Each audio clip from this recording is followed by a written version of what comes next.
अगर हम western countries को देखें स्पेशली अमेरिकाज के अंदर तो आपको सड़कें वहाँ पर ब्रॉड देखने के लिए मिलेगी। इनफैक्ट अगर आप रेजिडेंशियल एरिया में भी जाओगे तो वहाँ पर एक प्रॉपर 4 लेन रोड, उसके बाद में पार्किंग, उसके बाद में फुटपाथ, इस तरीके का कॉन्फ़िगरेशन आपको देखने के लिए मिलता है। लेकिन भारत में जहाँ पर इतनी ज़्यादा पॉपुलेशन है वहाँ पर मेन सिटी के मेन एरिया के अंदर आपको छोटी नैरो सड़कें देखने मिलती है जिनमें ना पार्किंग होता है, ना फुटपाथ, ना चलने की जगह, ना गाड़ी चलाने की जगह। और इसके वजह से देश के इन एरियाज में हमें मिलता है देखने के लिए कंजेशन, ट्रैफिक, पेडेस्ट्रियन सेफ्टी कुछ ठीक से रहती नहीं है और ओवरऑल ये एरियाज ट्रैवल करने के लिए नाइटमेयर बन जाते हैं। लेकिन इनके बारे में कभी कुछ किया भी नहीं जाता, इनको वैसा ही रखा जाता है और इसकी दिक्कतें लोगों के अंदर दिन ब दिन बढ़ती जा रही है। तो ओवरऑल सवाल ये उठता है कि देश के अंदर सड़कें शहरों के अंदर इतनी संकरी क्यों है, इतनी नैरो क्यों है और इनके बारे में कुछ किया क्यों नहीं जाता। इसी के बारे में आज हम जानेंगे।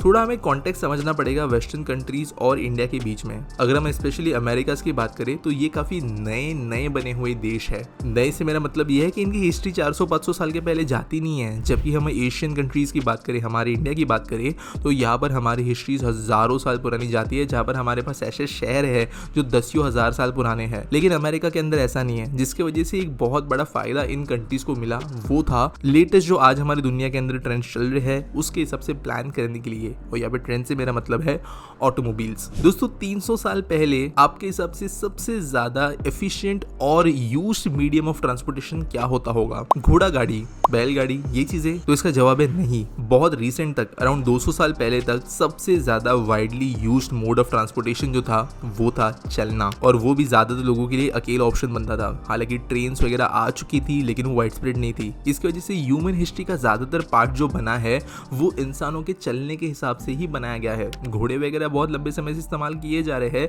लेकिन वो जनरल लोगों के एक्सेस में नहीं थे और जनरली उनको स्पेसिफिक पर्पस के हिसाब से इस्तेमाल किया जा रहा था। और इसके लिए जो शहर होते थे उनकी डेंसिटी पुराने जमाने में हाई होती थी, क्योंकि लोग अगर कहीं पे चल के जाना चाहते हैं तो जरूरी है कि वो जहाँ पे भी जाना चाहते हैं उससे कम डिस्टेंस पर वो रहे। जनरली इस डिस्टेंस को कवर करने का टाइम मैक्सिमम 1 घंटा होना चाहिए, ऐसा माना जाता है। यानी कि किसी शहर के अंदर जो गरीब से गरीब पर्सन है वो शहर के अगर सेंटर में काम करता है तो वो 1 घंटे से ज्यादा दूर नहीं रह सकता, वरना वो काम नहीं कर पाएगा। और इसके लिए डेंस सिटीज पुराने दुनिया के एरियाज में बनना शुरू हुई, जबकि अमेरिकाज में ऐसा नहीं है। अमेरिकाज में ऑलरेडी जब रेल ट्रांसपोर्टेशन अच्छा बनना शुरू हो गया था, ऑटोमोबाइल्स आना शुरू हुई, तब ये देश डेवलप हो रहे थे। तो इनके पास में दूसरे ऑप्शंस थे चलने के अलावा, जिसकी वजह से यहाँ पर सबर्ब्स के नाम से ऐसे एरियाज डेवलप होना शुरू हुए जो मेन शहर से बाहर होते थे, लेकिन लोग इजीली जो है 1 घंटा ड्राइव करके वहां पर पहुंच सकते थे, जिसकी वजह से शहर के अंदर वॉकेबिलिटी इतनी बड़ी इश्यूज इनके लिए नहीं थी। यहाँ पे गाड़ियां ज्यादा बड़ा इशू थी और इसके लिए अकॉर्डिंगली इन्होंने इंफ्रा बनाया जो गाड़ियों के लिए ही सूटेड था। जबकि भारत के अंदर हुआ ये कि हमारे शहर उस जमाने से एग्जिस्ट करते हैं जब लोगों के लिए चलना जरूरी था, और इसके लिए हुआ ये कि ज्यादातर सड़कें कभी भी गाड़ियों के हिसाब से बनाई नहीं गई थी। वो बनी ही तब थी जब वो एग्जिस्ट भी नहीं करती थी। इसके अंदर एक और मैं एग्जांपल देता हूँ इस चीज को समझने के लिए। किसी भी शहर के पुराने एरिया में जाए, फॉर एग्जाम्पल मुंबई, अगर आप मुंबई के साउदर्न एरिया में जाते हो जहाँ पे कोलाबा वगैरह एरिया आता है, तो यहाँ पे आपको सड़कें बहुत नैरो देखने मिलेगी, जहाँ पर हार्डली बड़ी बसेस जा सकती है। इसके लिए गवर्नमेंट भी छोटी बसेस चलाती है। लेकिन जैसे जैसे आप धीरे धीरे नए वाले शहर के साइड में बढ़ना शुरू होंगे, सबअर्ब्स के साथ में आप नॉर्दर्न मुंबई में पहुंचना शुरू करोगे, तो आपको सड़कें ज्यादा चौड़ी दिखने मिलती है।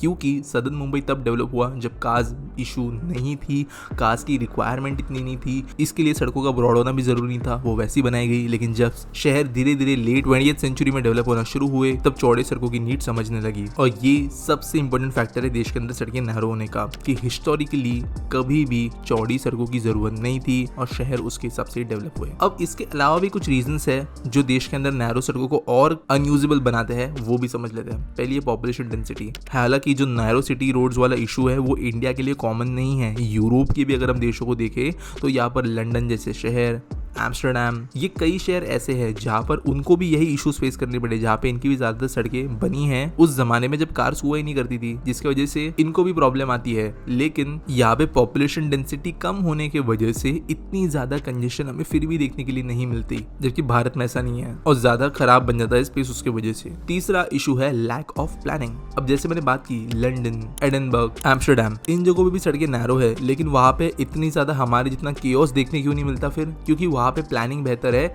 In terms of permanent infra और in terms of rules and laws. For example London के अंदर गाड़ी चलाना one of the most complicated है पूरी दुनिया के अंदर, क्योंकि ये अपने इनर सिटी के अंदर एक बहुत ही ज़्यादा कॉम्प्लिकेटेड वन वे सिस्टम इस्तेमाल करते हैं, जहाँ पर ज़्यादातर सड़कें वन वे ही चलती है, जिसके कारण नैरो रोड्स का इस्तेमाल बेहतर तरीके से हो पाता है। फिर बसेस वगैरह भी चला लेते हुए इन सड़कों पे। इंडिया में ऐसा नहीं है। इंडिया में हमारे यहाँ पे कोई भी कुछ भी अपनी मर्जी से करता है। दूसरा इशू है हमारे यहाँ पे रूल्स वगैरह फॉलो का ना होना। हमारे यहाँ पे चाहे वो सिग्नल्स हो, स्पीड रिस्ट्रिक्शंस को फॉलो करना हो, रॉन्ग साइड पे गाड़ी ना डालना हो, ये हमारे यहाँ पे इंडिया में जन्मसिद्ध अधिकार माने जाते हैं। जबकि ये जो यूरोपियन सड़कें हैं जो हमारे जैसे ही नैरो है, वहाँ पर इन चीज़ों को फॉलो किया जाता है, जिसकी वजह से बेहतर प्लानिंग नज़र आती है। हालांकि इंफ्रा सेम हो है उसके बावजूद। इसके बाद में इशू आता है एनक्रोचमेंट्स का। भारत के अंदर जो अगर आपकी रोड प्रॉपर्टी है, तो जो आपकी एक्चुअल प्रॉपर्टी बॉर्डर है उसके आसपास की कुछ जगह आपका ही अधिकार है, ऐसा लोग खुद से समझ लेते हैं और उसके लिए फाइट भी करते हैं। लेकिन ये होता है एनक्रोचमेंट, चाहे वो हॉकर्स हो, स्टॉल्स हो, रूफिंग हो या कई दूसरी चीज़ें। ये एनक्रोचमेंट सड़कों को और नैरो बनाती है और जो पेडेस्ट्रियन सड़क के सामने चलना चाहिए फुटपाथ पे, वो सड़क पर पुश हो जाता है ऐसे एनक्रोचमेंट्स की वजह से, जिसकी वजह से ओवरऑल जो गाड़ियाँ वगैरह चल रही है उनके ऊपर इसका इम्पैक्ट आना शुरू होता है। और ये मल्टीपल रीजन है कि क्यों भारत के अंदर शहरों के अंदर रोड्स नैरो है। लेकिन अब सवाल ये आता है कि ये नैरो सड़कों के बारे में कुछ किया क्यों नहीं जा रहा, इनको चौड़ा क्यों नहीं बनाया जा रहा। तो यहाँ पर वापस हिस्टोरिकल और ओनरशिप वाले इश्यूज आते हैं। अब वो क्या समझते हैं, अब कोई शहर के अंदर कोई अगर हिस्टोरिकल डिस्ट्रिक्ट है, चाहे हम पुरानी दिल्ली ले ले, पुराना अहमदाबाद ले ले या महाराष्ट्र के अंदर मुंबई ले ले, इनके पुराने एरियाज के अंदर लोगों के पास में लीगल ओनरशिप है अपनी जमीनों की। और ज्यादातर जो शहरों के पुराने एरियाज होते हैं वो काइंड ऑफ महंगे बनते जाते हैं टाइम के साथ में, क्योंकि वो कोर ऑफ द सिटी होता है। वहाँ पे मार्केट्स बनती है, वहाँ पे ऑफिसेस बनते हैं, जिसके वजह से एरियाज महंगे बनते हैं। अब यहाँ पर अगर गवर्नमेंट सड़कें चौड़े करना चाहती है तो उनको बहुत ज़्यादा यहाँ पे ज़मीन अक्वायर करनी पड़ेगी इन लोगों से, और वो बहुत ज़्यादा महंगी होगी। इसके अलावा सिटी के हेरिटेज रिलेटेड इशूज़ आते हैं, क्योंकि ये बिल्डिंग ज़्यादा पुरानी है। सिटी के history and culture related issues आती है, क्योंकि ऑब्वियसली ये एरिया पुराने हैं।